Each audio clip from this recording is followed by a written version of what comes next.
হিসেবে যে স্বৈরাচার এই বাংলার মসনদকে দখল করে রেখেছিল, ছাত্র শ্রমিক জনতার কঠিন সংগ্রামের মধ্য দিয়ে তারা পদত্যাগ করতে বাধ্য হয়নি, তারা এদেশ থেকে পালিয়ে যেতে বাধ্য হয়েছে।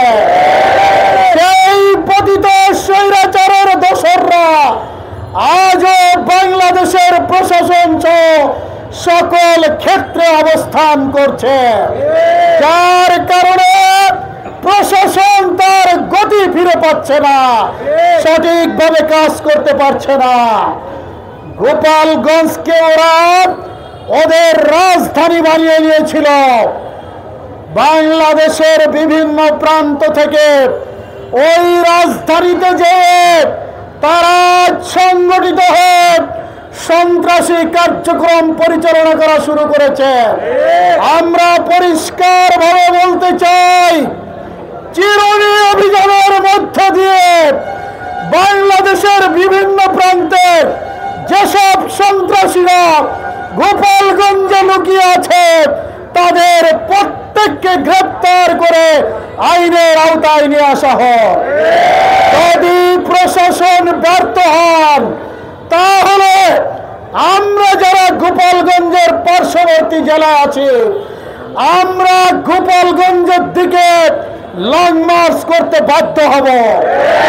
এই সন্ত্রাসীদের আস্তানা আমরা গোপালগঞ্জ নয়, বাংলাদেশের কোন প্রান্তে দেখতে চাই না। ফ্যাসিস্ট বিদায় নিয়েছে, নতুন বাংলাদেশ আমরা পেয়েছি। আগামী দিনের একটি নির্বাচনের মধ্য দিয়ে মানুষ তার ভোটাধিকার প্রয়োগ করে তার পছন্দের লোককে নির্বাচিত করবে, আমরা সেই প্রতীক্ষায় আছি। কিন্তু গভীর ষড়যন্ত্র আমরা সেটাও লক্ষ্য করতে পারছি।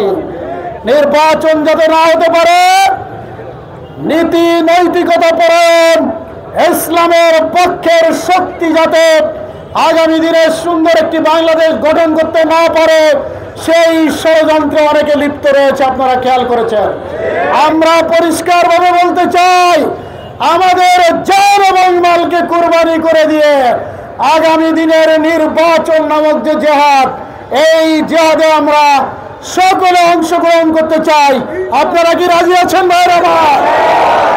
আর ফ্যাসিস্টকে বিদায় দেওয়ার জন্য এবং কেউ যদি নব্য ফ্যাসিস্ট হতে চায় তাকেও প্রতিরোধ করার জন্য আমরা ইনশাল্লাহ বলিষ্ঠ ভূমিকা রাখবো। খুলনাবাসী কি রাজি আছে? আগামী দিনের সকল আন্দোলন সংগ্রামে আমরা অংশগ্রহণ করবো ইনশাআল্লাহ। ছাত্রলীগকে যেভাবে নিষিদ্ধ করা হয়েছে, আওয়ামী লীগকে চিরদিনের জন্য নিষিদ্ধ করতে হবে। সমস্ত গণতান্ত্রিক অধিকার থেকে তাদেরকে নিষিদ্ধ করতে হবে। বাংলাদেশের জনগণ আবার তাদের নতুন করে আবার এই গতকালকে চরিত্র তারা দেখেছে যে আওয়ামী লীগের কোনো পরিবর্তন হয়নি।